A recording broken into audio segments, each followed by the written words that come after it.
Hello बच्चों, कैसे हो? बढ़िया। आप बढ़िया तो मैं भी बढ़िया। तो देखो बच्चों, आज हमारे पास क्लास ट्वेल्थ का रासायनिक विज्ञान का जो हमारा विद्युत रसायन चैप्टर है, जिसे आप इलेक्ट्रोकेमिस्ट्री कहते हो, उसके चैप्टर के बोर्ड परीक्षा के लिए बहुविकल्पीय प्रश्न आज हम डिस्कस करेंगे। और ये हमारा एमसीक्यू सीरीज का दूसरा लेक्चर है। एमसीक्यू सीरीज के पहले लेक्चर में हमने अपना पहला चैप्टर विलियन अर्थात सॉल्यूशन, उसके सभी इंपॉर्टेंट बहुविकल्पीय प्रश्न अर्थात मल्टीपल चॉइस क्वेश्चन डिस्कस किए थे, जो सुपर डुपर मोस्ट इंपॉर्टेंट है। और इस बात की पूरी गारंटी है कि उन 52 क्वेश्चन से बाहर कोई क्वेश्चन नहीं आएगा एग्जाम में। इसी तरीके से आज भी हमारे पास लगभग 55 से ज़्यादा क्वेश्चंस हैं, जो अलग अलग बुक्स से और क्वेश्चन बैंक से और पेपर से प्रीवियस ईयर के कलेक्शन इनका किया गया है। और ये बहुत ज़्यादा इंपॉर्टेंट है आपके लिए। सारे के सारे क्वेश्चन आपको बिल्कुल पक्के करके जाने हैं, जितने भी क्वेश्चन आज हम डिस्कस करेंगे। और आप अपनी रफ नोटबुक पर अपने आंसर लिखते रहना। कितने आंसर आपके सही हुए हैं लास्ट में मुझे कमेंट बॉक्स में बता देना कि आपके कितने आंसर सही हुए हैं। ठीक है बेटे? बहुत इंपॉर्टेंट लेक्चर है, बोर्ड परीक्षा के लिए बहुत इंपॉर्टेंट लेक्चर। तो देखते हैं सबसे पहला क्वेश्चन क्या है। सबसे पहला क्वेश्चन है, किसी गैल्वनिक सेल में ऑप्शन ए विद्युत ऊर्जा रासायनिक ऊर्जा में परिवर्तित होती है, ऑप्शन बी रासायनिक ऊर्जा विद्युत ऊर्जा में परिवर्तित होती है, ऑप्शन सी रासायनिक ऊर्जा ऊष्मीय ऊर्जा में परिवर्तित होती है, ऑप्शन डी विद्युतीय ऊर्जा ऊष्मीय ऊर्जा में परिवर्तित होती है। तो आपको पता है कि जो गैल्वनिक सेल होता है, उसकी खासियत यह होती है कि उसमें रासायनिक ऊर्जा विद्युत ऊर्जा में परिवर्तित होती है। तो इसका ऑप्शन बी सही है। कौन सा सही है? बी। नेक्स्ट अगला क्वेश्चन देखो। अपनी रफ नोटबुक पर अपने आंसर लिखते रहना आप। ठीक है, फिर देखना कि कितने सही हुए हैं आपके। दूसरा क्वेश्चन है, डेनियल सेल के संबंध में सही कथन है। Option A electron copper electrode से जिंक इलेक्ट्रोड की ओर प्रवाहित होते हैं, ऑप्शन बी विद्युत धारा जिंक इलेक्ट्रोड से कॉपर इलेक्ट्रोड की ओर प्रवाहित होती है, दोनों ही गलत हैं, ऑप्शन सी धन आयन कॉपर इलेक्ट्रोड की ओर जाते हैं, बिल्कुल सही। बिल्कुल सही। तो जो हमारा डेनियल सेल होता है, वो डेनियल सेल में क्या होता है, धन आयन जाते हैं कॉपर इलेक्ट्रोड की ओर। और धन आयन जब कॉपर इलेक्ट्रोड की ओर जाते हैं, तो वहां से वे दो इलेक्ट्रॉन ग्रहण करते हैं। और दो इलेक्ट्रॉन ग्रहण करने के बाद कॉपर धातु में बदलते रहते हैं। और ये कॉपर धातु इकट्ठा होती रहती है कहाँ पर? उस इलेक्ट्रोड के ऊपर, जिसे आप कहते हो कॉपर इलेक्ट्रोड। ठीक है। नेक्स्ट अगला क्वेश्चन देखो। तीसरा क्वेश्चन सॉल्व करो। तीसरा क्वेश्चन है, किसी भी इलेक्ट्रोड का इलेक्ट्रोड विभव निर्भर करता है। इलेक्ट्रोड का इलेक्ट्रोड विभव किस पर निर्भर करता है? ऑप्शन ए धातु की प्रकृति पर, ऑप्शन बी विलयन की मोलरता पर, ऑप्शन सी विलयन के ताप पर, ऑप्शन डी इन सभी पर। बिल्कुल सही। इसका ऑप्शन डी सही है, क्योंकि इलेक्ट्रोड विभव धातु की प्रकृति पर भी निर्भर करता है, विलयन की सांद्रता अर्थात मोलरता पर भी निर्भर करता है, और विलयन के ताप पर भी निर्भर करता है। तो इसका ऑप्शन डी सही है। नेक्स्ट अगला क्वेश्चन, क्वेश्चन नंबर 4। मानक हाइड्रोजन इलेक्ट्रोड का इलेक्ट्रोड विभव शून्य है क्योंकि? भाई मानक हाइड्रोजन इलेक्ट्रोड, जिसे आप स्टैंडर्ड हाइड्रोजन इलेक्ट्रोड कहते हो या फिर SHE कहते हो, उसका इलेक्ट्रोड विभव शून्य क्यों होता है? ऑप्शन ए हाइड्रोजन का ऑक्सीकरण सबसे सुगम है, नहीं, गलत है। ऑप्शन बी इसके इलेक्ट्रोड विभव को शून्य माना जाता है, ये सही लग रहा मुझे, ये वाला बी। मानक हाइड्रोजन इलेक्ट्रोड के इलेक्ट्रोड विभव को शून्य माना गया है। सी दे रखा है हाइड्रोजन परमाणु में एक ही इलेक्ट्रॉन है, ये तो इसका कारण नहीं है। डी है हाइड्रोजन सबसे हल्का तत्व है, ये भी इसका कारण नहीं है। इसका सही उत्तर कौन सा है? बी है, इसके इलेक्ट्रोड विभव को शून्य माना जाता है। नेक्स्ट अगला क्वेश्चन, पांचवा। पांचवा क्वेश्चन है, चार धातुओं, बहुत इंपॉर्टेंट क्वेश्चन है ये पांचवा क्वेश्चन, ध्यान से समझना। चार धातुओं ABCD के मानक इलेक्ट्रोड विभव क्रम से +1.5 वोल्ट, -2.0 वोल्ट, +0.34 वोल्ट तथा -0.76 वोल्ट हैं। इन धातुओं की घटती हुई सक्रियता का क्रम है।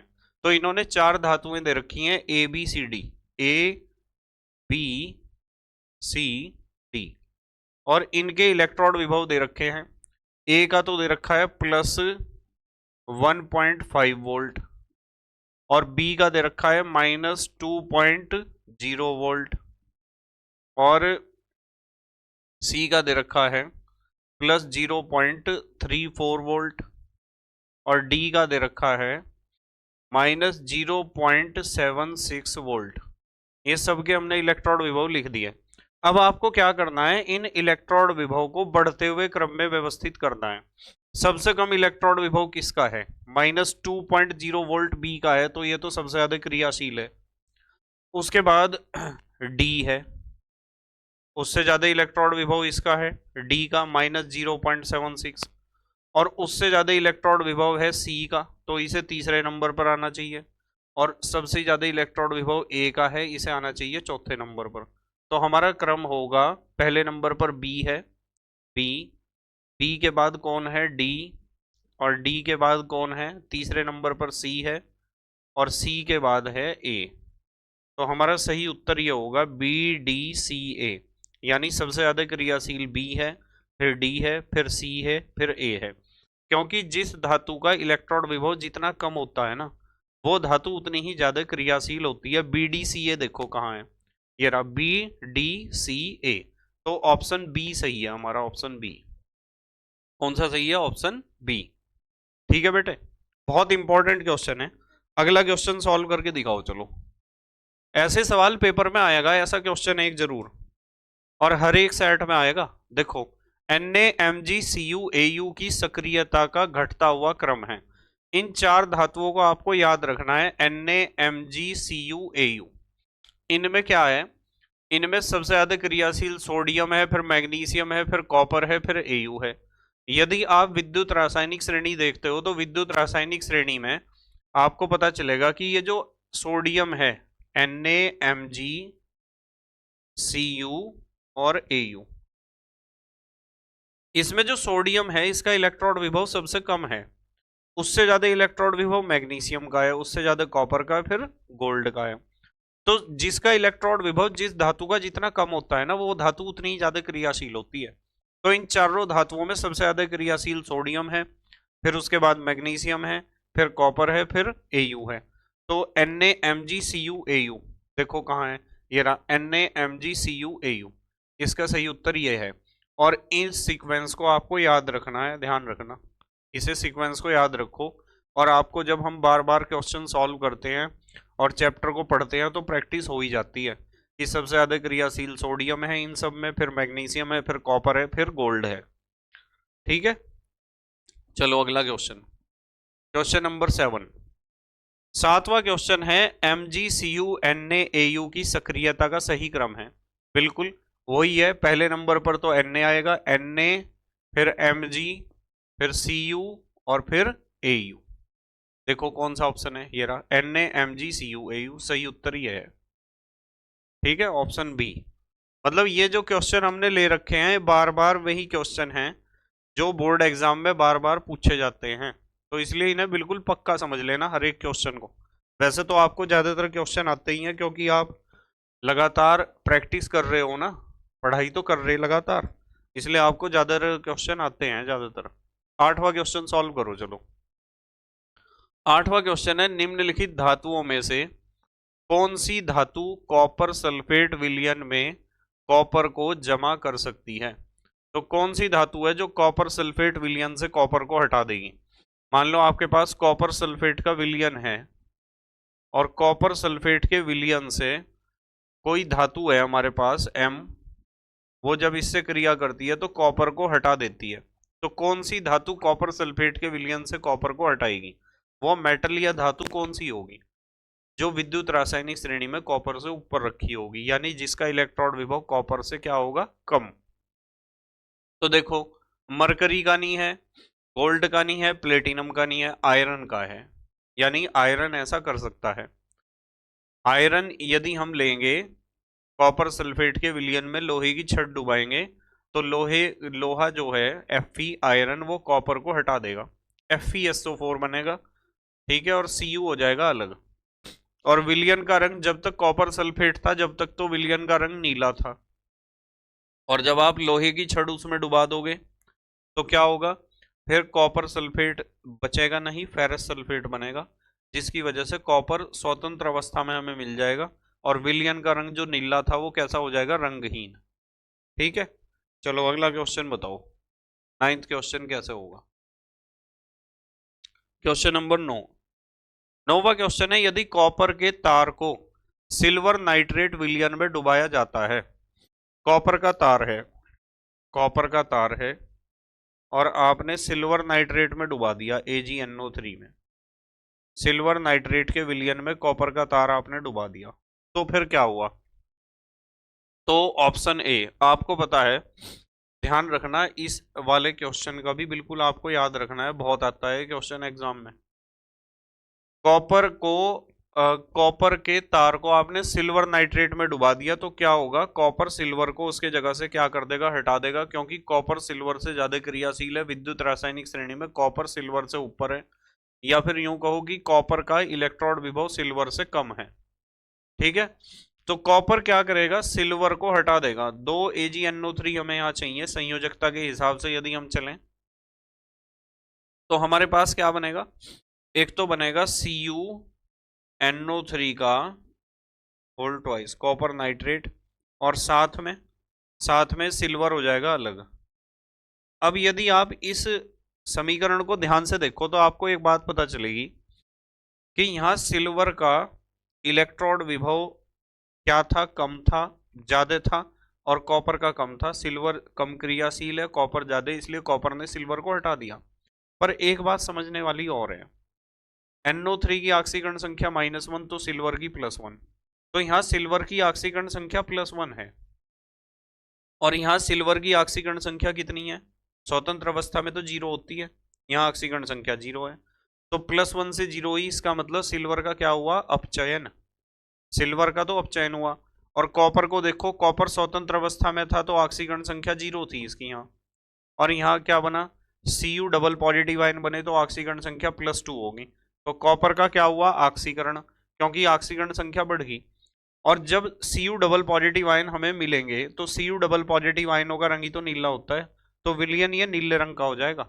जब तक सिल्वर नाइट्रेट था तो विलयन रंगहीन था, जब कॉपर नाइट्रेट बनेगा तो विलयन का रंग नीला हो जाएगा। तो यहाँ क्वेश्चन यह है कि यदि कॉपर के तार को, ये कॉपर का तार है, सिल्वर नाइट्रेट विलयन में डुबाया जाता है तो क्या होता है। ऑप्शन ए, सिल्वर का अवक्षेपण। हाँ, सिल्वर तो अवक्षेपित हो ही गया, सिल्वर तो अलग हो गया, देखो अवक्षेपित हो गया, सिल्वर का अवक्षेपण होता है तथा विलयन का रंग नीला हो जाता है। बिल्कुल सही, सिल्वर अवक्षेपित हो गया और विलयन का रंग नीला इसलिए हुआ क्योंकि कॉपर नाइट्रेट बना ना, और कॉपर नाइट्रेट में होते हैं Cu डबल पॉजिटिव आयन, और Cu डबल पॉजिटिव आयनों का रंग ही कैसा होता है, नीला। ऑप्शन बी है, सिल्वर का अवक्षेपण होता है लेकिन विलयन रंगहीन ही रहता है। नहीं, विलयन कलरफुल हो जाएगा, नीले रंग का हो जाएगा विलयन, ये गलत है। बी, सी है, सिल्वर का अवक्षेपण नहीं होता है लेकिन विलयन का रंग नीला हो जाता है। भाई सिल्वर का तो अवक्षेपण हो ही रहा, सिल्वर तो अलग हो गया, कॉपर ने तो सिल्वर को हटा के अवक्षेपित कर दिया। डी है, कोई अभिक्रिया नहीं होती। अभिक्रिया तो होती है, जैसा कि यहाँ समझाई गई है, ऐसी रिएक्शन होती है। तो इसका सही उत्तर कौन सा है, ए। ए इसका सही उत्तर है कि यदि कॉपर के तार को सिल्वर नाइट्रेट विलयन में डुबाया जाता है तो सिल्वर का अवक्षेपण हो गया और विलयन का रंग कैसा हुआ, नीला। नेक्स्ट, अगला क्वेश्चन सॉल्व करो आप, ये वाला question number 10। Iron copper sulphate विलयन में से कॉपर को विस्थापित कर देता है, इसका कारण है। भाई आयरन जो है, आयरन माने Fe, यहां लिख देता हूं, कॉपर सल्फेट CuSO4, क्या होगा कि आयरन कॉपर को हटा देगा, उसकी जगह से बनेगा FeSO4 और साथ में बनेगा कॉपर। अब सवाल यह है कि आयरन कॉपर सल्फेट विलयन में से कॉपर को विस्थापित कर देता है, इसका कारण है। आयरन ने कॉपर को क्यों हटा दिया, इसके कई सारे कारण हैं। या तो कहो कि आयरन कॉपर से ज्यादा क्रियाशील है, और या फिर आप कहो कि आयरन का इलेक्ट्रॉन विभव कॉपर से कम है। दोनों बात सही है। तो ऑप्शन ए दे रखा है आयरन का परमाणु क्रमांक कॉपर के परमाणु क्रमांक से कम है। भाई परमाणु क्रमांक का तो यहाँ कोई लेना देना होता ही नहीं है, रासायनिक अभिक्रिया में इस तरह की कौन किसे हटाएगा। बी है आयरन का इलेक्ट्रोड विभव कॉपर के इलेक्ट्रोड विभव से कम है। हाँ, आयरन का इलेक्ट्रोड विभव कॉपर के इलेक्ट्रोड विभव से कम है, जब ही तो आयरन कॉपर से ज्यादा क्रियाशील है और इसीलिए आयरन कॉपर को उसके जगह से क्या कर देता है, हटा देता है, विस्थापित कर देता है। तो ऑप्शन बी सही है। सी दे रखा है आयरन का इलेक्ट्रोड विभव कॉपर के इलेक्ट्रोड विभव से अधिक है। भाई अधिक होता तो कम क्रियाशील होता, फिर ना हटा पाता है कॉपर को। ऑप्शन डी है आयरन लवण की जल में विलेयता अधिक है। गलत। तो इसका कौन सा ऑप्शन सही है, बी, आयरन का इलेक्ट्रोड विभव कॉपर के इलेक्ट्रोड विभव से कम है। नेक्स्ट चलो 11वां क्वेश्चन सॉल्व करो। 11वां क्वेश्चन है निम्नलिखित 4 रंगहीन लवणों के विलयन पृथक पृथक परखनलियों में रखे गए। ठीक है, ये चारों अलग अलग परखनली में रख दिए, zinc nitrate, calcium nitrate, silver nitrate और लेड नाइट्रेट, तथा प्रत्येक में तांबे की एक पट्टी डुबोई गई। हर एक में तांबे की छड़ डुबा दी हमने, छड़ कह दो, पट्टी कह दो या कुछ भी कह दो, टुकड़ा तांबे का। कौन सा विलयन अंत में नीला हो जाएगा। भाई आपने इसमें भी कॉपर डुबा दिया, कॉपर की छड़, इसमें भी कॉपर, इन सब में आपने कॉपर की छड़ डुबा दी, तो इनमें से कौन सा विलयन क्या हो जाएगा, नीला। नीला वो विलयन होगा जिस विलयन में धातु जो है वो कॉपर से कम क्रियाशील है। अब यदि विद्युत रासायनिक श्रेणी आप देखते हो तो जिंक भी कॉपर से ऊपर है, यानी जिंक कॉपर से ज्यादा क्रियाशील है। इसका मतलब कॉपर की हिम्मत नहीं है कि जिंक को हटा दे, यह रिएक्शन होने की नहीं है, बिल्कुल भी ये रिएक्शन नहीं होने की है। और दूसरे में देखो, दूसरे में कैल्शियम कॉपर से ऊपर है, कॉपर की हिम्मत नहीं है कि कैल्शियम को हटा दे, तो यह भी रिएक्शन नहीं होगी।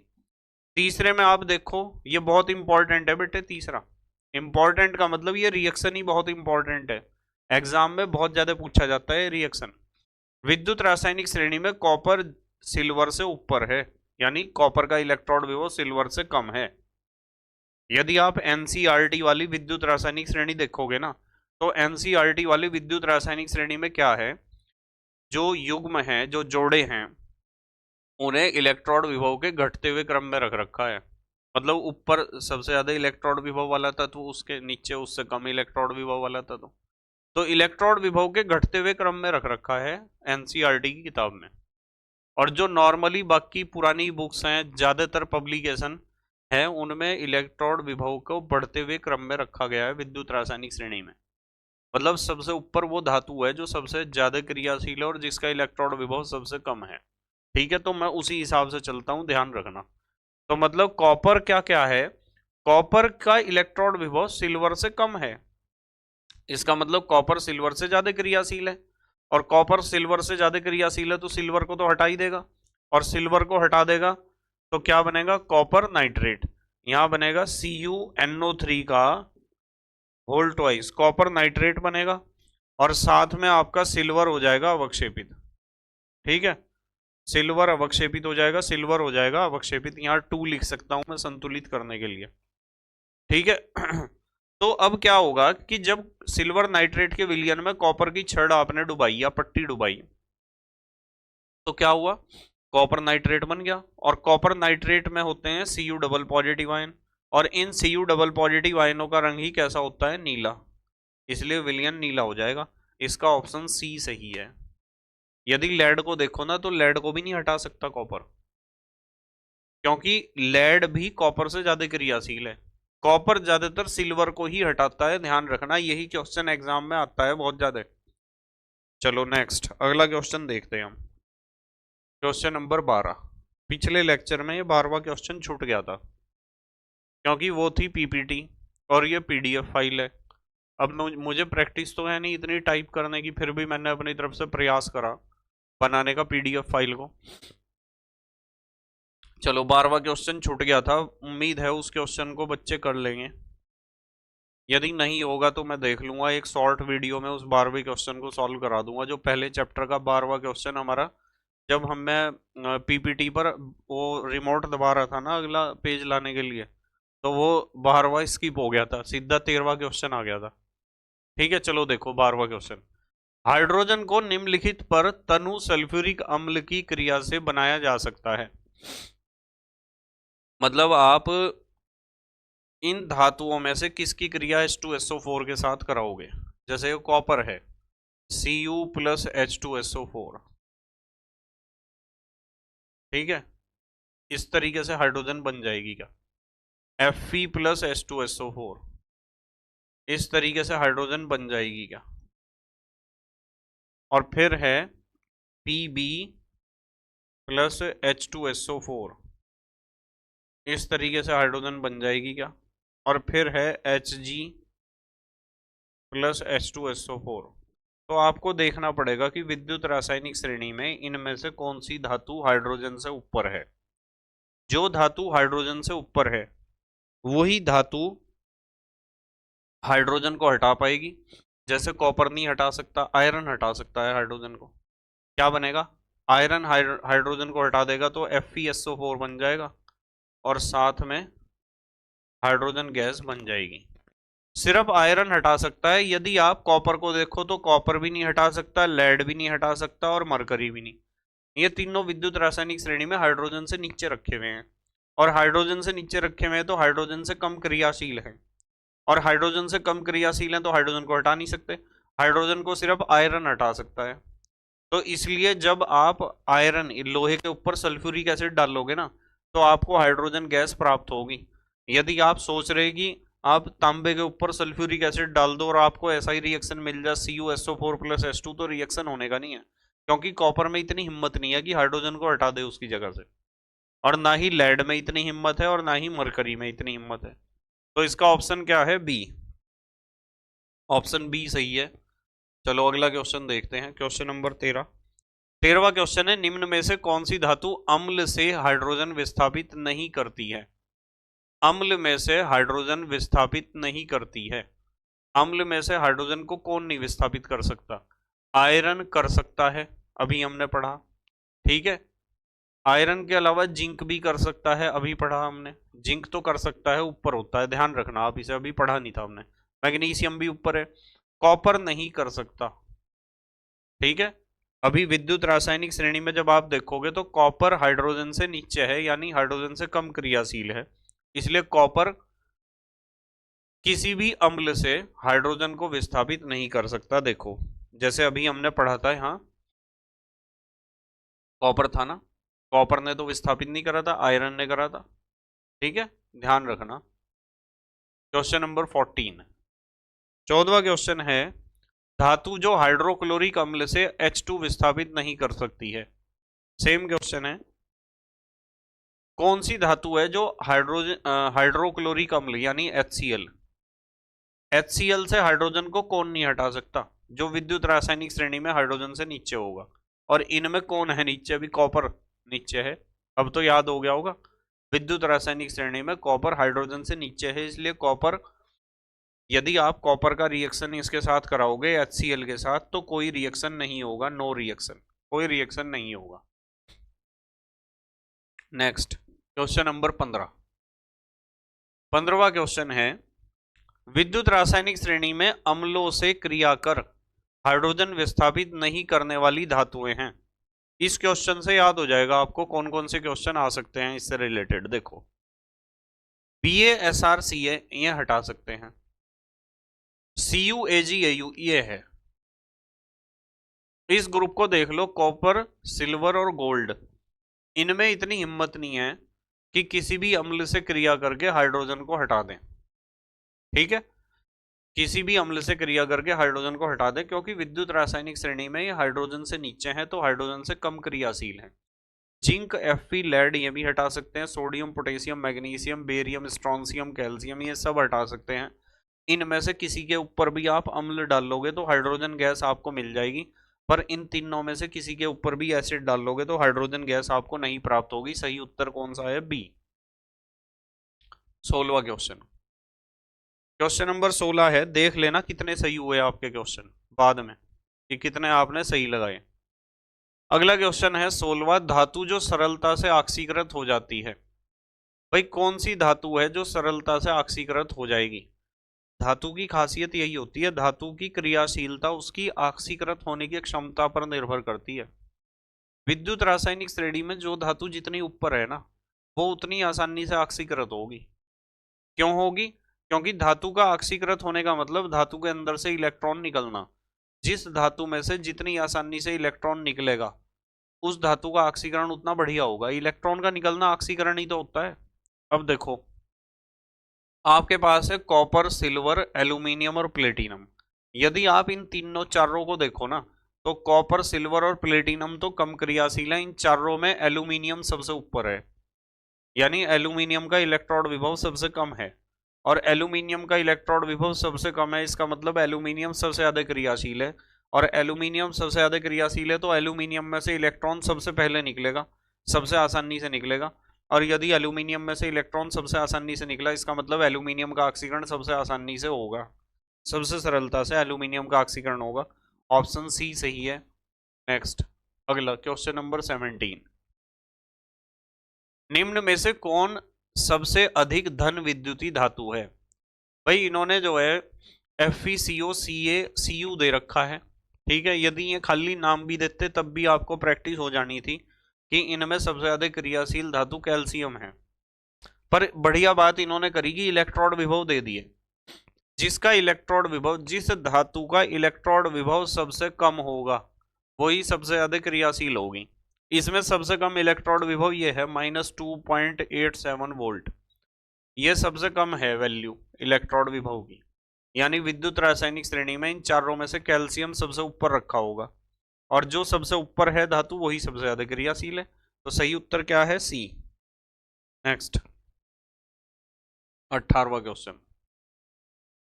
तीन धातुओं एक्स, वाई तथा जेड के मानक इलेक्ट्रॉन विभव इतने वोल्ट तथा इतने वोल्ट हैं। इन धातुओं की अपचायक शक्ति होगी। अपचायक शक्ति, धातु इलेक्ट्रॉन निकालती है तो धातु का खुद का ऑक्सीकरण होता है, जिसका खुद का ऑक्सीकरण होता है वो दूसरों का अपचयन करता है। तो जो धातु विद्युत रासायनिक श्रेणी में जितनी ऊपर है वो उतनी बढ़िया है, उतनी ज्यादा क्रियाशील है और उतनी प्रबल अपचायक है। तो इन्होंने दे रखा है X, Y, Z. X, Y और जेड। एक्स का इलेक्ट्रॉन विभव दे रखा है -1.2 वोल्ट, और वाई का दे रखा है +0.5 वोल्ट, और जेड का दे रखा है -3.0 वोल्ट। ये दे रखे इलेक्ट्रॉन विभव। हमें बताना है कि बढ़िया यानी ज्यादा क्रियाशील यानी ज्यादा अपचायक क्षमता रखने वाली धातु, इसका इलेक्ट्रॉन विभव सबसे कम है, जेड का। तो जेड सबसे बढ़िया है, यानी सबसे ज्यादा क्रियाशील धातु है तीनों में, और सबसे प्रबल अपचायक है। इससे कम इलेक्ट्रॉन विभव एक्स का है नंबर 2 पर, और नंबर 3 पर है वाई का। तो पहले नंबर पर जेड, फिर उसके बाद एक्स, फिर उसके बाद वाई। जेड एक्स वाई देखो कहाँ है, ये रहा जेड एक्स वाई। ये उत्तर सी सही है हमारा, सी। ठीक है, चलो नेक्स्ट, 19वां क्वेश्चन। 19वां क्वेश्चन है, तीन धातुएं धनायनों एक्स, वाई और जेड के मानक अपचयन विभव क्रम से इतने इतने इतने हैं। संबंधित धातुओं की अपचायक क्षमता। सेम क्वेश्चन है, X, Y, Z. X, Y और जेड, इनके अपचयन विभव दे रखे हैं, यानी इलेक्ट्रॉन विभव भी दे रखे हैं। यह है 0.52 वोल्ट। ठीक है, और एक है -3.03 वोल्ट, और एक है -1.18 वोल्ट। तो पहले नंबर पे सबसे कम इलेक्ट्रॉन विभव तो इसका है, उसके बाद इसका है, और उसके बाद है इसका। सबसे कम, उससे ज्यादा, उससे ज्यादा, यानी वाई सबसे ज्यादा क्रियाशील प्रबल अपचायक। वाई के बाद नंबर है जेड का, और जेड के बाद नंबर है एक्स का। वाई जेड एक्स देखो है क्या आंसर, ये पहला ही उत्तर है, देखो वाई जेड एक्स। ठीक है, ऐसा क्वेश्चन एग्जाम में जरूर आएगा, ध्यान रखना। बार बार बोल रहा हूं मैं, जरूर आएगा ऐसा क्वेश्चन जहां इलेक्ट्रॉन विभव दिए हुए होंगे और आपसे पूछा गया होगा कि कौन सी धातु सबसे अधिक क्रियाशील है, या इनकी क्रियाशीलता या अपचायक क्षमता का घटता हुआ क्रम बता दो, या बढ़ता हुआ क्रम भी पूछ सकते हैं। 20वां क्वेश्चन, ए बी और सी तत्वों के मानक अपचयन विभव क्रम से इतने इतने और इतने वोल्ट हैं, उनकी अपचायक शक्ति का क्रम है। ए बी और सी तीन दे रखे हैं इन्होंने, इलेक्ट्रॉन विभव दे रखे हैं प्लस 0.68 वोल्ट, और बी का दे रखा है -2.54 वोल्ट, और सी का दे रखा है -0.50 वोल्ट। तो सबसे कम मान बी का है, उसके बाद सी का है, और सबसे ज्यादा मान है ए का। यानी पहले नंबर पर बी, बी से कम क्रियाशील सी, और सी से भी कम क्रियाशील ए। देखो ये वाला उत्तर है क्या, बी सी ए, बी सी ए, ये रहा डी। इसका सही उत्तर डी है। ठीक है, यही तो है इसका सही उत्तर। ठीक है बेटे, इस तरीके से क्वेश्चन करना है ये वाला। चलो आगे चलते हैं। क्वेश्चन नंबर 21, 21वां क्वेश्चन है, चार तत्वों ए बी सी डी के मानक अपचयन विभव क्रम से इतने इतने इतने तथा इतने वोल्ट हैं, इनमें सर्वाधिक प्रबल अपचायक है। देखो A B C D, A B C D, electrode विभव दे रखे हैं -2.90 volt plus 1.50 volt -0.74 volt plus 0.34 volt. बताना है सबसे प्रबल अपचायक यानी सबसे अधिक क्रियाशील यानी विद्युत रासायनिक श्रेणी में सबसे ऊपर। सबसे कम मान किसका है, ए का ही तो है, -2.90।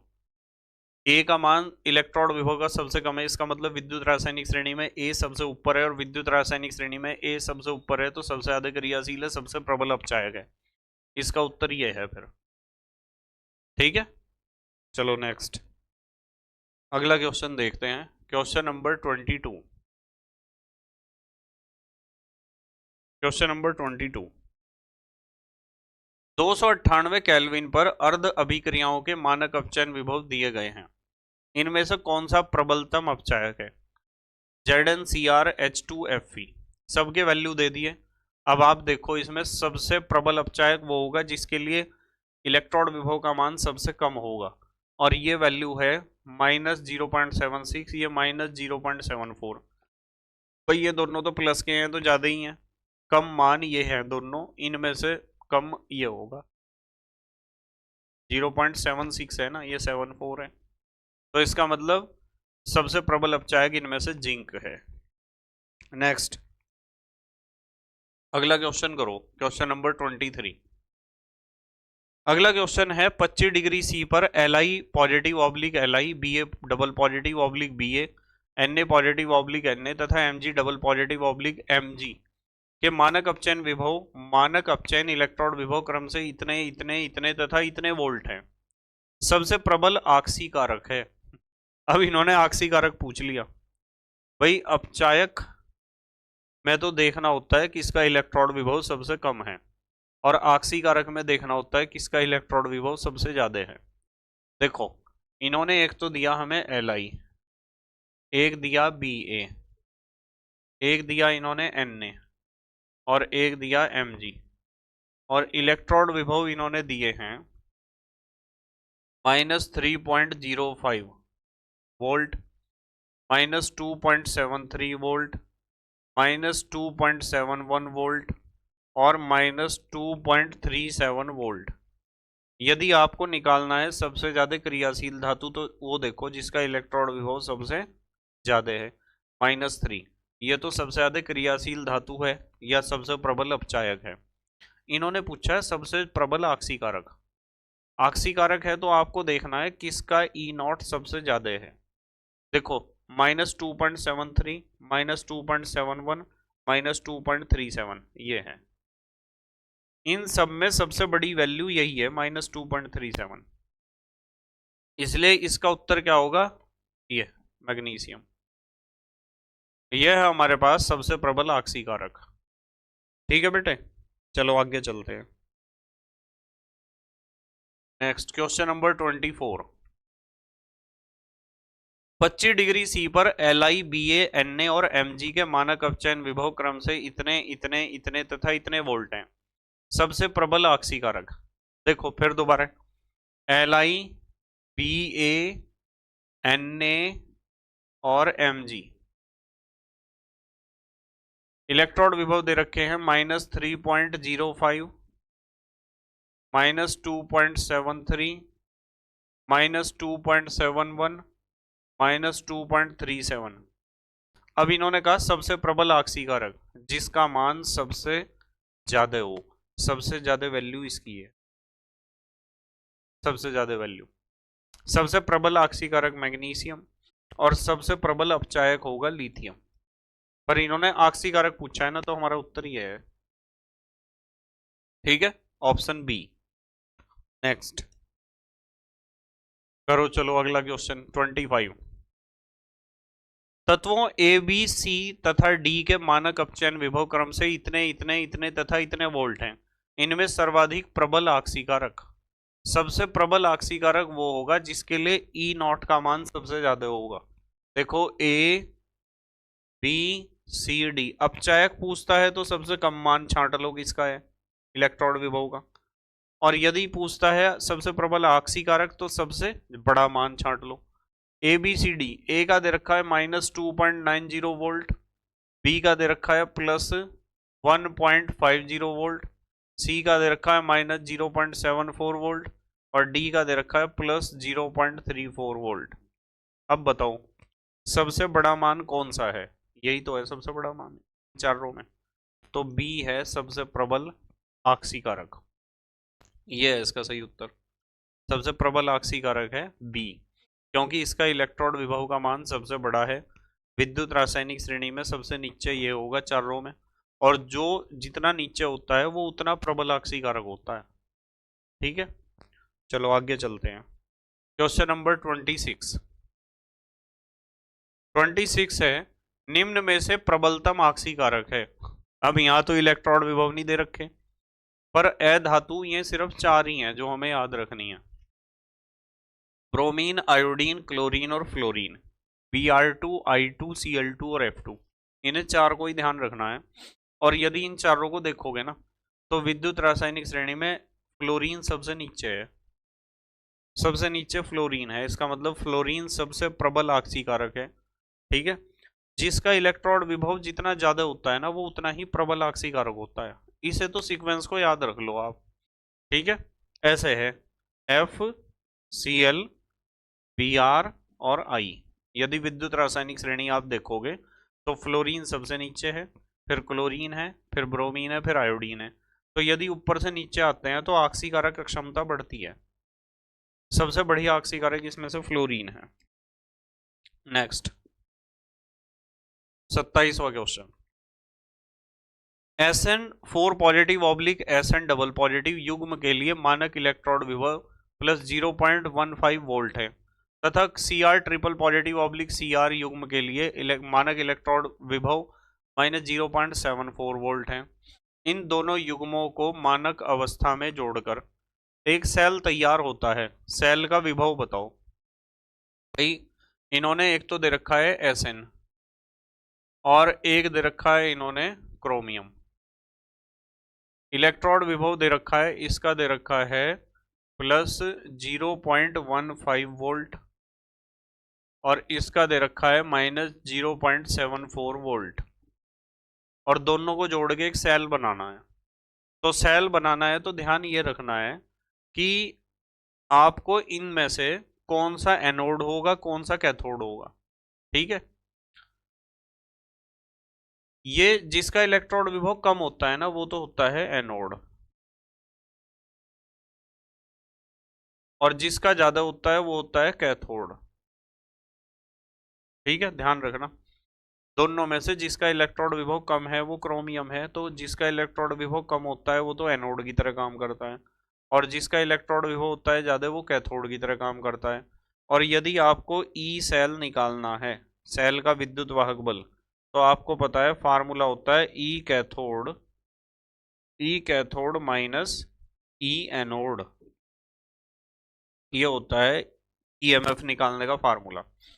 ई कैथोड, कैथोड है हमारा ये, यानी 0.15 वोल्ट प्लस है, इसमें से घटाना है एनोड का, एनोड का है -0.74 वोल्ट, तो ये हो जाएगा 0.15 और माइनस माइनस प्लस 0.74, ये हो गया 5 और 4 9 और 7 और 1 8.0 इतने वोल्ट, 0.89 वोल्ट देखो कहीं आएगा, ये रहा 0.89 वोल्ट, ये होगा, ये है सही उत्तर भी। ऐसा सवाल भी आपको करना आना चाहिए जरूर। चलो अगला क्वेश्चन देखते हैं, क्वेश्चन नंबर 28, करो जरा इस क्वेश्चन को। निम्नलिखित में से कौन सी धातु अपने लवण के जलीय विलयन के विद्युत अपघटन से प्राप्त नहीं की जा सकती? भाई कुछ धातुएं ऐसी हैं जो H2O से ऊपर रखी हुई हैं, यानी इलेक्ट्रॉन विभव -0.8283 से ऊपर जितनी भी धातुएं हैं, उन धातुओं का यदि आप लवण जल अपघटन करोगे ना, तो वह धातु आपको मिलने की नहीं है, क्योंकि उनसे पहले हाइड्रोजन गैस प्राप्त हो जाएगी।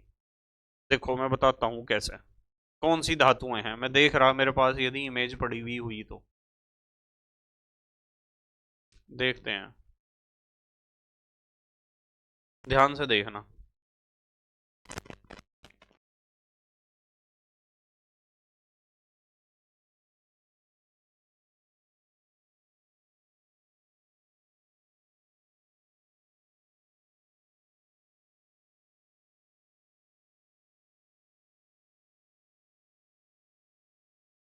देखो जरा इसे, आप देख पा रहे, नहीं देख नहीं पा रहे होंगे, इंटेंसिटी बहुत ज़्यादा है। एक मिनट रुक जाओ जरा,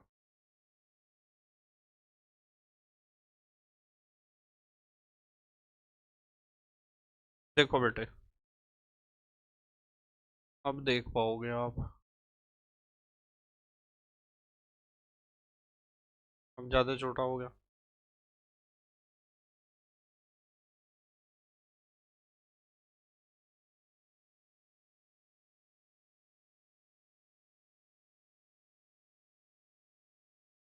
ध्यान से देखना,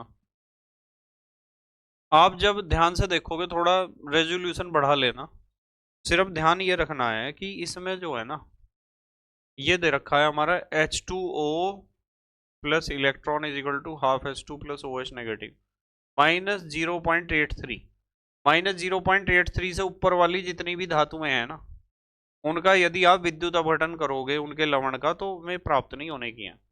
जैसे Li, K, Ca, Na, Mg, Al, Mn, इनका इससे नीचे वाली जितनी भी हैं, इनके लवण का जल अपघटन कर दो, आपको प्राप्त हो जाएंगी धातुएं कैथोड पर इससे ऊपर वाली धातुएं हैं जो वे कैथोड पर प्राप्त नहीं होंगी। ठीक है, चलो मैं इसे हटा देता हूं,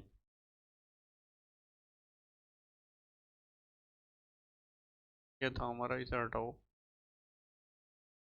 ठीक है,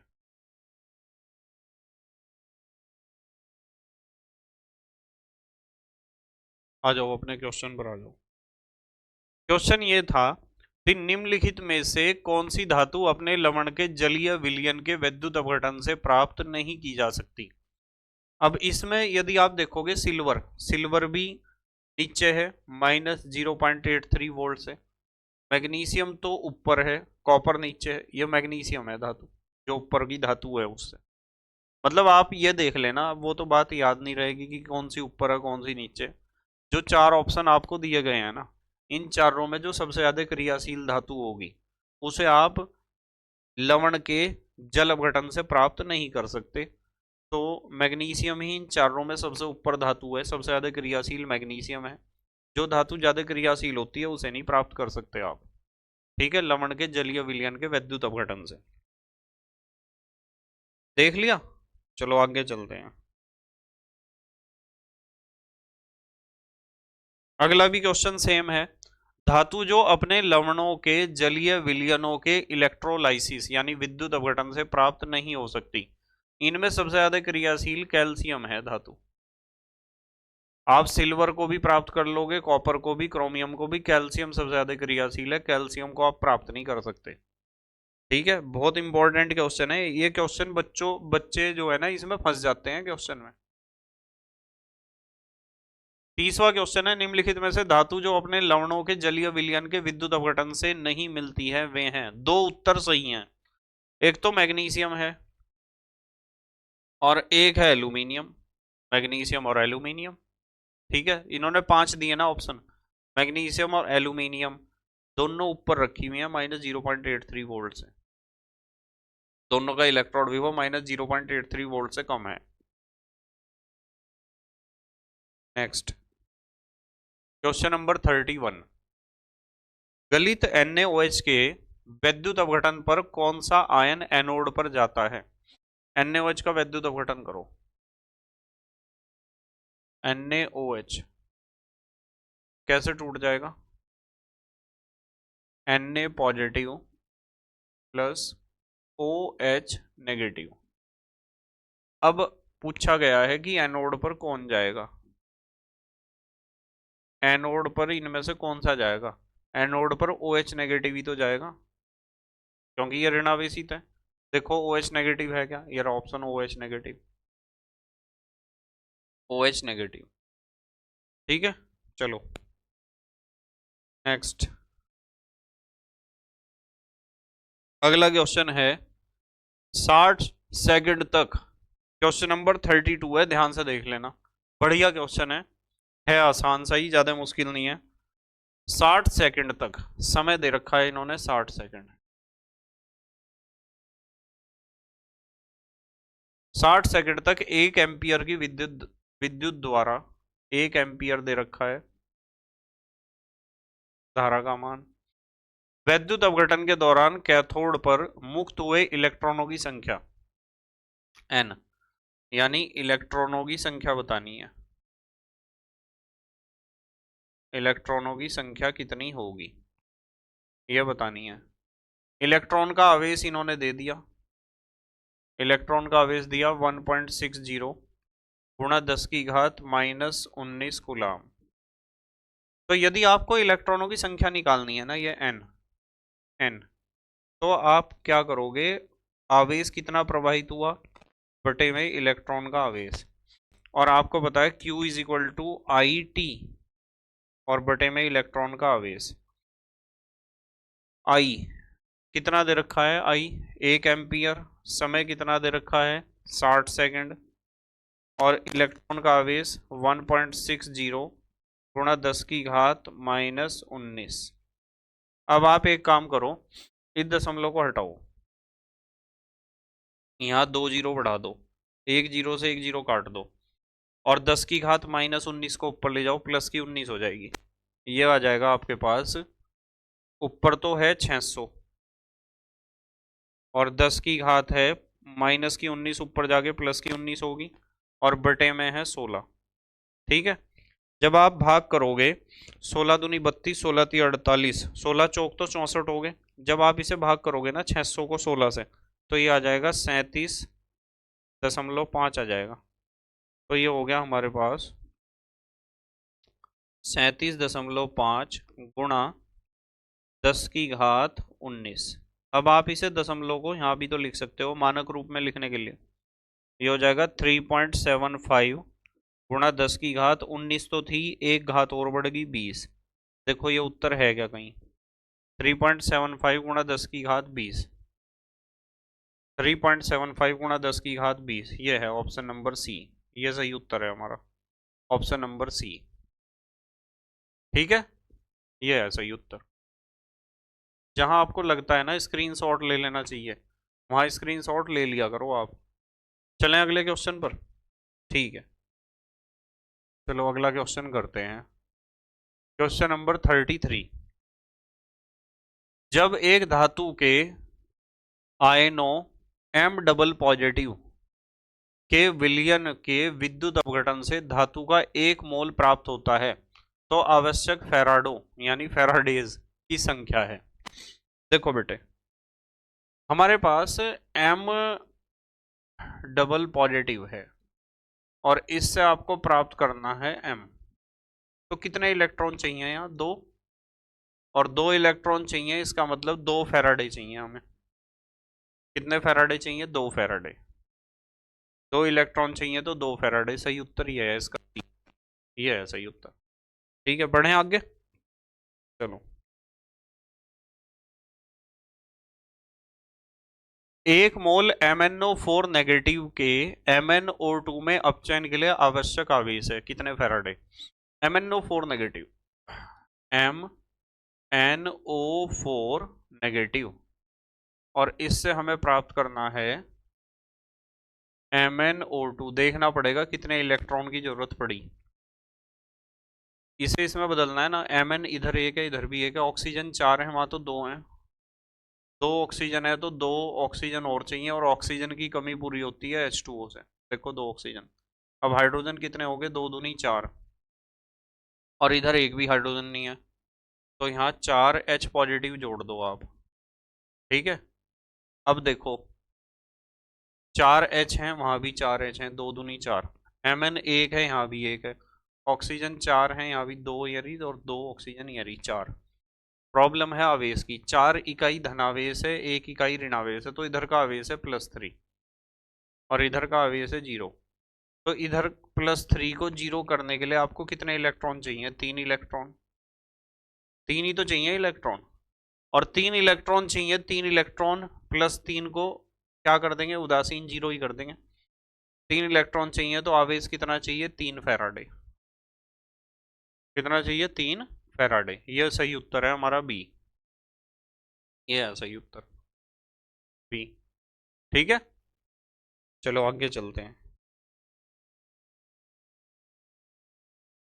क्वेश्चन नंबर 35।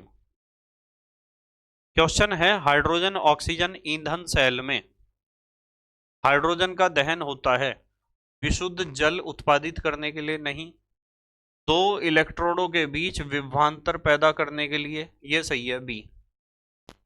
ऊष्मा उत्पन्न करने के लिए नहीं, इलेक्ट्रोडों की सतह से अवशोषित ऑक्सीजन को दूर करने के लिए नहीं।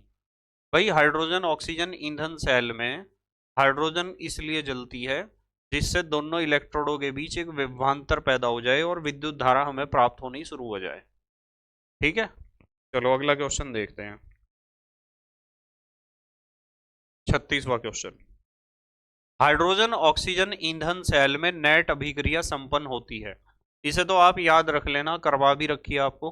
हाइड्रोजन ऑक्सीजन ईंधन सेल में ये रिएक्शन होती है 2H2 + O2 = 2H2O। ये हाइड्रोजन ऑक्सीजन ईंधन सेल की अभिक्रिया है, नेट अभिक्रिया। ठीक है, क्योंकि उसमें हाइड्रोजन और ऑक्सीजन दोनों क्रिया करके जल बनाते रहते हैं ना। नेक्स्ट, अगला क्वेश्चन, क्वेश्चन नंबर 37। करो इसे। एक यंत्र जो हाइड्रोजन एवं मीथेन जैसी ईंधन की दहन ऊर्जा को सीधे विद्युत ऊर्जा में परिवर्तित करता है वह कहलाता है। भाई जो ईंधन को ऊर्जा में परिवर्तित करता है उसे तो आप ईंधन सेल ही कहोगे। क्या कहोगे? ईंधन सेल। ठीक है, नेक्स्ट 38वां क्वेश्चन, निम्नलिखित में किस धातु को सतह पर इसकी ऑक्साइड परत बनाने के कारण इसका संक्षारण नहीं होता है? निम्नलिखित में से किस धातु को सतह पर इसकी ऑक्साइड परत बनने के कारण, ऐसी कौन सी धातु है जिसकी सतह पर उसी धातु के ऑक्साइड की परत बन जाती है और वो धातु नष्ट होने से बच जाती है? कई बार हमने इसके बारे में बात करी है। एल्यूमिनियम। एल्यूमिनियम के बर्तन जब भी आप लाते हो तो चमकदार होते हैं, पर जैसे जैसे आप उन्हें यूज करते हो महीनों बाद, सालों बाद, उनकी चमक खत्म हो जाती है, क्योंकि एल्यूमिनियम हवा से रिएक्शन करके क्या बना लेता है? Aluminium oxide, Al2O3। और एल्यूमिनियम ऑक्साइड की परत उनके ऊपर जम जाती है जो धुंधला होता है। तो एल्यूमिनियम का बर्तन नया होगा तो चमकदार होगा, और पुराना होगा तो वो धुंधला हो जाएगा, चमक उसकी खत्म हो जाएगी, क्योंकि उसका जो सतह वाली एल्यूमिनियम थी उसने हवा से रिएक्शन करके एल्यूमिनियम ऑक्साइड बना लिया, और वो एल्यूमिनियम ऑक्साइड की परत उसके ऊपर जम गई जो उसे नष्ट होने से बचाती है। तो वो कौन सी धातु है? एल्यूमिनियम है। इसका सही उत्तर है एल्यूमिनियम। ठीक है, नेक्स्ट 39, संक्षारण को रोकने के लिए आयरन के नलों, नलों माने नलियों, पाइप्स पर जिंक की परत चढ़ी होती है। इस प्रक्रम को कहते हैं, ध्यान रखना, इस प्रक्रम को कहते हैं गैल्वनीकरण। क्या कहते हैं? गैल्वनीकरण। यानी किसी धातु को संक्षारण से बचाने के लिए उससे ज्यादा क्रियाशील धातु की परत उसके ऊपर चढ़ा दो आप, गैल्वनीकरण। नेक्स्ट,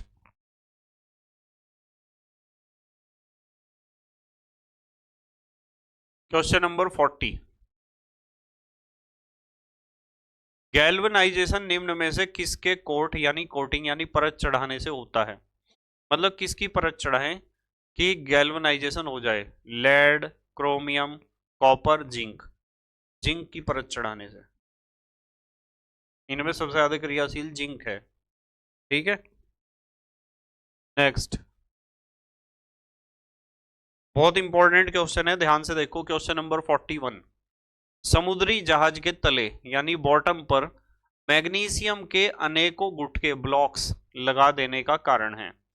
भाई समुद्री जहाज के तले पर मैग्नीशियम के टुकड़े इसलिए चिपकाए गए, क्यों चिपकाए गए? लोहे पर जंग लगने से बचाव करने के लिए, समुद्री चट्टानों की चोट से छेद होने से बचाव के लिए, शार्क मछलियों को दूर रखना, समुद्री जहाज का वजन कम करना नहीं, इसलिए है जिससे लोहे पर जंग लगने से बचाव के लिए मैग्नीशियम के टुकड़े चिपका दिए जाते हैं सतह पर।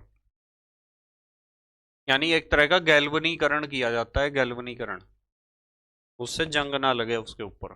42वां, लोहे के बने एक पानी के जहाज के तले यानी बॉटम को संरक्षित करने के लिए यानी बचाने के लिए, कोरोजन से, जंग से बचाने के लिए सबसे सुविधाजनक विधि है। Number A, red lead oxide की परत चढ़ाना। नंबर बी, सफेद टीन की परत चढ़ाना। नंबर सी, मैग्नीशियम के ब्लॉक से संबंधित करना।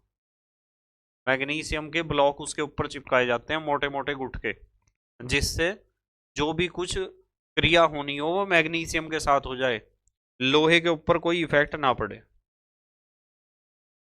नेक्स्ट, क्वेश्चन नंबर 43, जलीय विलयन में क्षार धातुओं के आयनों की आयनिक गतिशीलता यानी आयनिक मोबिलिटी निम्नलिखित के लिए अधिकतम है। देखो ये चीज हमने पढ़ी है कि जो धनायन जितना छोटा होगा ना उसका जलयोजन उतना ज्यादा होगा, उसके उससे जल के अणु ज्यादा अटैच रहेंगे तो वो ज्यादा बढ़िया क्रिया नहीं कर पाता है, ज्यादा बढ़िया मोबिलिटी नहीं होती उसके अंदर। जो धनायन जितना बड़ा होगा ना साइज में, उसमें जल के अणु उतना कम अटैच होंगे, यानी जल योजन उसका उतना कम होगा। और जब जल योजन उसका कम होगा तो वो स्वतंत्र रहेगा गति करने के लिए। नॉर्मली हम सोचते हैं कि जो आयन छोटा होता है वो आसानी से गति कर सकता है, पर ऐसा नहीं है। जो आयन जितना छोटा होगा जल के अणुओं का उसके साथ लगाव उतना ज्यादा होगा, जिसकी वजह से वो आयन स्वतंत्र रूप से विलयन में गति नहीं कर सकता। जबकि यहां देखो इनमें बड़ा आयन कौन सा है? LiNaKrB। यदि ग्रुप को देखोगे ना, LiNaKrB,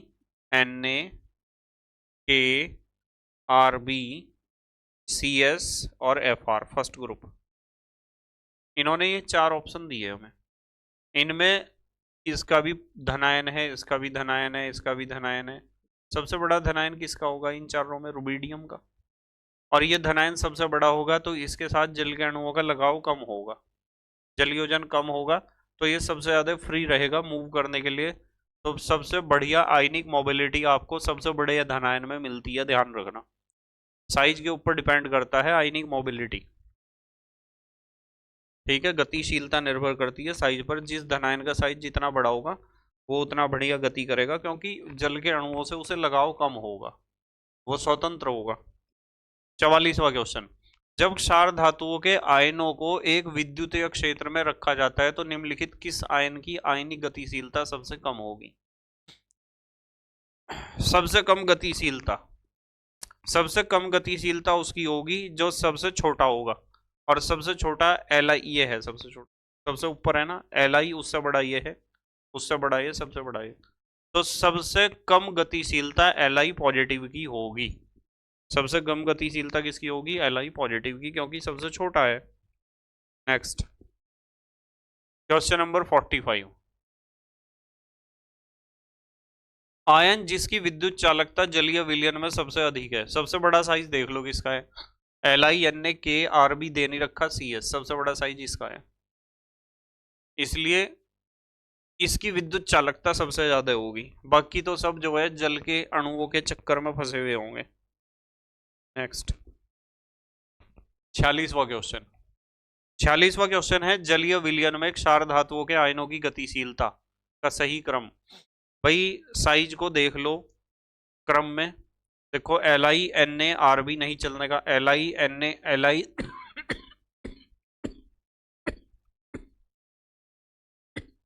सॉरी, देखो LiNaKRb ये सही सीक्वेंस है। देखो सबसे ज्यादा गतिशील, सबसे बड़ा आयन, फिर उससे छोटा, फिर उससे छोटा, फिर उससे छोटा। जो छोटे आयन होते हैं ना, धनायन की बात कर रहे हैं हम, क्षार धातुओं के धनायन की बात कर रहे। जो छोटे आयन होते हैं उन छोटे आयनों के साथ एक प्रॉब्लम है कि उनके साथ जल के अणुओं का लगाव ज्यादा होता है, और जल के अणु उनके तरफ चारों तरफ चिपके हुए होंगे। जैसे मैं आपको कहूं कि मान लो आपके स्कूल में आपके जो टीचर हैं, ठीक है, मान लो एक मैडम आपको पढ़ाती हैं, उनका बच्चा उनके साथ आ जाए, छोटा बच्चा, तो छोटे बच्चे के चारों तरफ बहुत सारे बच्चे आ जाएंगे स्कूल के, ठीक है। स्पेशली जो लड़कियां हैं, गर्ल्स हैं, वे उस छोटे बच्चे को, जैसे मान लो उनका कोई बेटा है या बेटी है, वो साथ में आ गया, तो उसके चारों तरफ बच्चे ही होंगे, ठीक है, यदि मैम ने उसे फ्री छोड़ दिया तो इसलिए उसकी गतिशीलता तो कम हो जाएगी ना। और यदि बड़ा आदमी कोई है, फॉर एग्जाम्पल कोई भी बड़ा है, बड़े का मतलब है जैसे आपके टीचर्स हैं, प्रिंसिपल साहब हैं, तो उनके आसपास तो बच्चे फटकने के भी नहीं है। जो जितना खतरनाक है उसके आसपास कोई नहीं फटकने का, तो वो स्वतंत्र है, कहीं भी स्कूल में कहीं भी गति कर सकता है, विद्यालय में। और जो जितना छोटा होगा, ठीक है, कोई मेहमान के रूप में छोटा आ गया। अब ये जो धनायन है ये मेहमान के रूप में ही तो जा रहे हैं जलीय विलयन में, कोई हमेशा से थोड़ा ही है। जल के अंदर ये आयन नहीं होते हैं, शुद्ध जल की यदि हम बात करें, ठीक है। तो कंसेप्ट बड़ा सिंपल है। चलो अगला क्वेश्चन सॉल्व करो। Question number 47। 47 है जलीय विलयन में आयनों की गतिशीलता का क्रम। सेम क्वेश्चन है, देख लो इधर से, देखो NaKRbCS मिल गया, बी सबसे ज्यादा गतिशीलता सबसे बड़े आयन की होगी, सबसे कम सबसे छोटे की। बस आपको फर्स्ट ग्रुप के एलिमेंट्स का नाम याद होना चाहिए, ऐसे LiNaKRbCSFr, इन्हीं में से ही उठा रखे होंगे इन्होंने, इन्हीं के ही धन आयन के ऊपर इस तरह का क्वेश्चन आता है, क्षार धातुओं के धन आयनों के ऊपर, ठीक है बेटे। चलो अगला क्वेश्चन करके दिखाओ। अगला क्वेश्चन है 48। बहुत बढ़िया क्वेश्चन है, बहुत ही बढ़िया, ध्यान से करना इस क्वेश्चन को। क्वेश्चन नंबर 48 है NaCl KBr KCl के लिए सीमांत मोलर चालकताएं क्रम से 126, 152 और 150 Simon centimetre square mole inverse हैं। NaBr की सीमांत मोलर चालकता है। बहुत बढ़िया क्वेश्चन है बेटे, बहुत बढ़िया। इन्होंने जो है NaCl की दे रखी है चालकता, और KBr की दे रखी है, और दे रखी है KCl की। मतलब इनके सबकी सीमांत मोलर चालकताएं दे रखी हैं। ऐसे लिख सकते हो आप, ऐसे M भी लिख सकते हो यहाँ M, ऐसे सीमांत मोलर चालकताएं दे रखी हैं तीनों की, ठीक है। चलो एक काम करता हूं मैं, ऐसे लिखता हूं लैम्डा M NaCl कितना दे रखा है, और लैम्डा M नॉट KBr कितना दे रखा है, और लैम्डा M नॉट लिख दो, या आप तीसरी चीज क्या थी, KCl, KCl ये कितना दे रखा है। तीन वैल्यू है, 126, 152, 150। 126 152 और 150 Simon centimetre square mole inverse इनके मात्रक हैं। तो इन्होंने पूछा है कि NaBr के लिए बताओ। इन्होंने कहा कि NaBr की बताओ चालकता कितनी होगी, सीमांत मोलर चालकता। तो यदि आपको NaBr की निकालनी है ना, मतलब लैम्डा एम इन्फिनेटिव लिख दो या लैम्डा एम नॉट, NaBr का निकालना है तो आपको एक तो Na चाहिए, Na यहाँ से मिलेगा, यानी NaCl से तो मिल जाएगा Na प्लस एक चाहिए Br मिल जाएगा KBr से। ठीक है, Na चाहिए था मिल गया, Br चाहिए था मिल गया, क्या नहीं चाहिए था K और Cl। KCl से आप इसे K और Cl को हटाने के लिए KCl की चालकता इसमें से घटा दो, यहां लिख देना लैम्डा एम नॉट या lambda M infinitive, lambda M not या लैम्डा एम इन्फिनेटिव। पता चल गया, Na चाहिए था NaCl ने दे दिया, Br चाहिए था KBr ने दे दिया, क्या फालतू आ गया K और Cl, तो हमने घटा दी KCl की मोलर चालकता। तो अब इनकी वैल्यू रखते हैं, NaCl की कितनी दे रखी है 126 प्लस KBr की कितनी दे रखी है 152 माइनस KCl की कितनी दे रखी है 150। तो ये कितना आ गया, घटा के देखना जरा, 126 प्लस 152 में से 150 गए 2, तो 128 Simon centimetre square mole inverse. 128 देखो है क्या, ये रहा सी है ना, देखो कितना है ये 128। तो सही उत्तर हमारा सी हो गया, ये है हमारा सही उत्तर। ठीक है, ऐसा क्वेश्चन आता है पेपर में, ध्यान रखना। अगला क्वेश्चन देखो, क्वेश्चन नंबर 49। अनंत तनुता पर NaCl HCl व CH3COO की मोलर चालकताएं क्रमशः 126.4, 425.9 तथा 91.0 Simon centimetre square mole inverse है। CH3COOH के लिए मोलर चालकता होगी। इन्होंने NaCl की दे रखी है, CH3 पहले मैं लिख लेता हूं, NaCl की चालकता दे रखी है इन्होंने। NaCl की कहाँ लिखी हुई, सबसे पहले NaCl की 126.4, फिर उसके बाद HCl की दे रखी है चालकता, HCl की दे रखी है 425.9, फिर उसके बाद CH3COONA सोडियम एसीटेट, इसकी चालकता दे रखी है 91.0, और पूछी किसकी, CH3COOH की।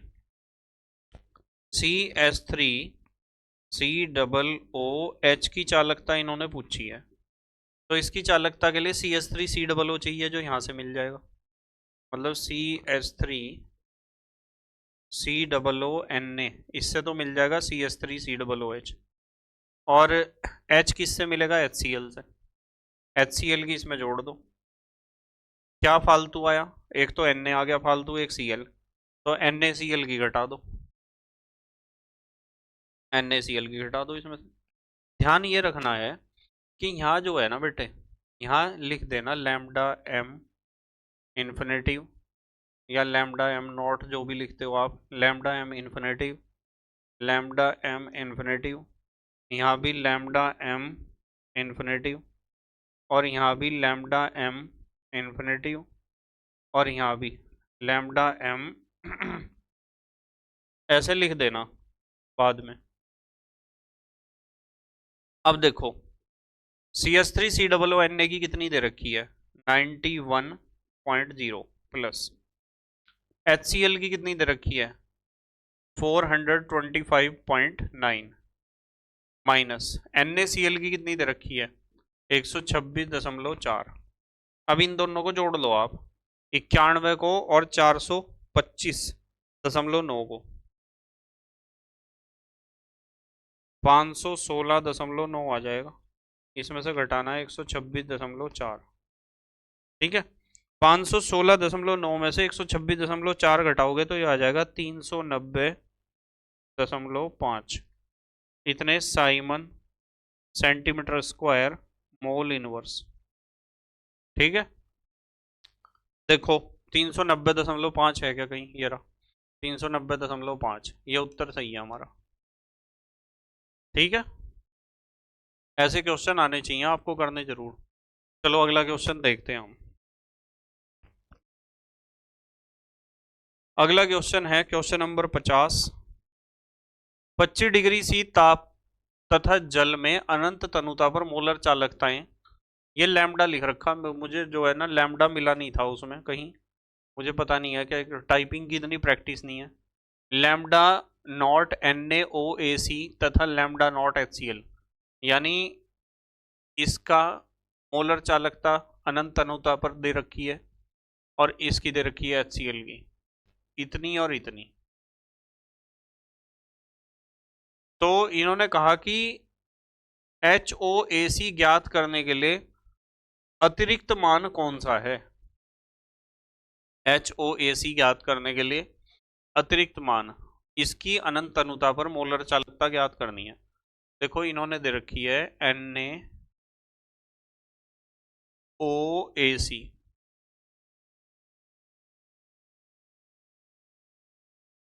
NaOAC इसकी दे रखी है चालकता, ठीक है। और किसकी दे रखी है? HCl की, HCl की दे रखी है, वैल्यू लिखने की जरूरत नहीं है। और कहा है कि जब हम इसकी निकालने जा रहे हैं चालकता HOAC की, जब HOAC की निकाल लेंगे तो क्या क्या चाहिए हमें? हमें चाहिए H कहाँ से मिल जाएगा? H तो मिल जाएगा यहाँ से HCl से, और OAC कहाँ से मिल जाएगा? वो मिल जाएगा यहाँ से NaOAC से। तो H यहाँ से मिल गया, OAC यहाँ से मिल गया, ठीक है। एक्स्ट्रा अतिरिक्त क्या मिला हमें? एक तो Na मिला और एक Cl, ये तो दोनों एक्स्ट्रा मिलेंगे ना, क्योंकि जब आप इसकी चालकता निकालने जाओगे ना HOAC की,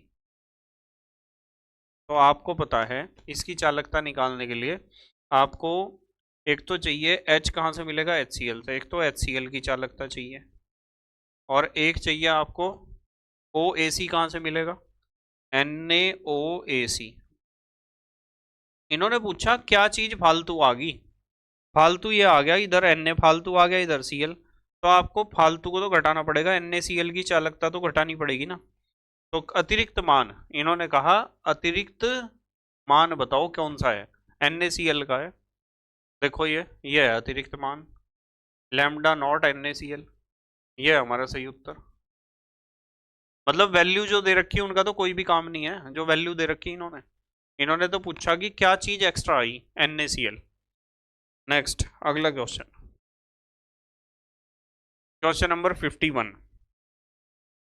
NH4OH की सीमांत मोलर चालकताएं अर्थात लैम्डा m नॉट NH4OH निम्नलिखित में से किसके बराबर है? NH4OH की निकालनी बेटे चालकता। देखो जब आप NH4OH को निकालना जा रहे, NH4OH इसकी चालकता बतानी है, तो इसकी चालकता बताने का तरीका है, एक तो चाहिए हमें NH4, NH4 किससे मिलेगा? NH4 मिल जाएगा इससे, NH4Cl से, तो हम NH4Cl की चालकता लिखेंगे। और एक चाहिए हमें क्या? OH, OH किससे मिलेगा? OH मिल जाएगा NaOH से, इसमें NaOH की चालकता जोड़ देंगे। फालतू कौन आ गया? NH4 हमें मिल गया और OH हमें मिल गया, फालतू कौन आया? NaCl, तो इसमें से NaCl की घटानी है, NaCl की चालकता घटानी है। बाकी आपको बताइए, यहाँ लिखना है लैम्डा m नॉट, यहाँ लिखना है लैम्डा m नॉट, और यहाँ लिखना है लैम्डा m नॉट, और यहाँ लिखना है लैम्डा m नॉट। तो आपको पता है कि NH4OH की निकालनी, NH4Cl और NaOH की जोड़ के उसमें से NaCl की घटा दो, NH4Cl और NaOH की जोड़ रखी और इसमें से घटा रखी है NaCl की, पहला ही उत्तर सही है हमारा, पहला ही उत्तर सही है। ठीक है, यदि आपको NH4OH की मोलर चालकता चाहिए तो ये तरीका है NH4OH की मोलर चालकता निकालने का। चलो अगला क्वेश्चन देखते हैं, क्वेश्चन नंबर 52। अच्छे चालकत्व विलयन वाले पदार्थ होते हैं। बढ़िया चालकता उनकी होगी जो जल में घुलकर ज्यादा आयनों में टूट जाएंगे, यानी प्रबल विद्युत अपघटय। प्रबल विद्युत अपघटय के विलयन की चालकता बहुत अच्छी होती है। नेक्स्ट क्वेश्चन नंबर 53, विशिष्ट चालकता की इकाई है, ये तो याद रखना है आपको। विशिष्ट चालकता की इकाई है 1/सेंटीमीटर ओम, यानी इसे आप लिख सकते हो centimetre inverse ohm inverse. Centimetre inverse ohm inverse, ये याद रखना है आपको। ये होती है विशिष्ट चालकता की इकाई। नेक्स्ट क्वेश्चन नंबर 54, किसी भी इलेक्ट्रोड का इलेक्ट्रोड विभव निर्भर करता है धातु की प्रकृति पर, विलयन के ताप पर, विलयन की मोलरता पर, ये सभी इन सब पर निर्भर करता है। ये क्वेश्चन आया था शायद पहले भी हमारे पास। नेक्स्ट अगला क्वेश्चन, क्वेश्चन नंबर 55, किसी इलेक्ट्रोड का इलेक्ट्रोड विभव निर्भर नहीं करता धातु की प्रकृति एवं आयनों पर करता है, विलयन में उपस्थित आयनों की सांद्रता पर करता है, ताप पर भी करता है, दाब पर निर्भर नहीं करता। दाब पर निर्भर नहीं करता, तो ऑप्शन सी सही है। नेक्स्ट अगला क्वेश्चन,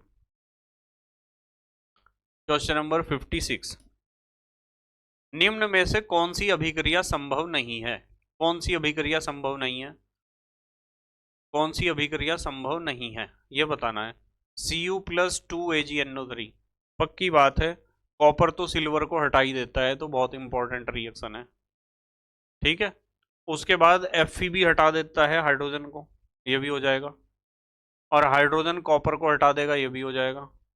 पर हाइड्रोजन कैल्शियम को नहीं हटा सकता, कैल्शियम को नहीं हटा सकता, क्योंकि विद्युत रासायनिक श्रेणी में देखोगे तो कैल्शियम हाइड्रोजन से ऊपर है, तो हाइड्रोजन से ज़्यादा क्रियाशील है, हाइड्रोजन कैल्शियम को नहीं हटा सकता, ये रिएक्शन नहीं होगी।